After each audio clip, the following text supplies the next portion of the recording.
Hi friends, welcome to our channel. Bigg Boss season 8లో 12వ వారంలో నామినేట్ అయిన కంటెస్టెంట్స్కి గురువారం ఉదయానికి ఓటింగ్ రిజల్ట్ ఏ విధంగా ఉంది, ఎవరెవరు ఏ స్థానంలో ఉన్నారు, ఓటింగ్లో ఏమైనా మార్పు వచ్చిందా, డేంజర్ జోన్లో ఎవరు ఉన్నారు, వాటి గురించి ఫుల్ డీటెయిల్స్ అయితే ఈ వీడియోలో మనం తెలుసుకుందాం. మీరు ఇలాగే ప్రతిరోజు Bigg Boss season 8 live updates, live voting result తెలుసుకోవాలి అనుకుంటే మన ఛానల్ని సబ్స్క్రైబ్ చేసుకుని ఈ వీడియోని ఒక లైక్ చేయండి. ఇక ఓటింగ్ రిజల్ట్ చూసినట్లయితే ఓటింగ్ అయితే భారీగా అయితే ఉందండి. ఈసారి విన్నర్ ఎవరో తేల్చేసే ఓటింగ్ అనే చెప్పుకోవచ్చు.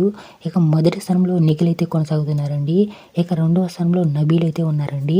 ఇక మూడవ స్థానంలో ప్రేరణ గారు అయితే ఉన్నారండి. ఇక నాలుగో స్థానం కోసం గట్టి పోటీ అయితే జరిగింది. ఇక నాలుగో స్థానంలో పృథ్వీ, ఇక లాస్ట్ అండ్ ఫైనల్ ఐదవ స్థానంలో యష్మి అయితే ఉందండి. ఈ వారం ఎవరు ఎలిమినేట్ అవుతారో కామెంట్ సెక్షన్లో కామెంట్ చేయండి. మీ ఫేవరెట్ కంటెస్టెంట్ ఎవరో కూడా కామెంట్ సెక్షన్లో కామెంట్ చేయండి. ఏ క్షణమైన ఓటింగ్ రిజల్ట్ మారే అవకాశం అయితే ఉందండి. ప్రతి ఒక్కరైతే ఓటింగ్ అయితే యూజ్ చేయండి.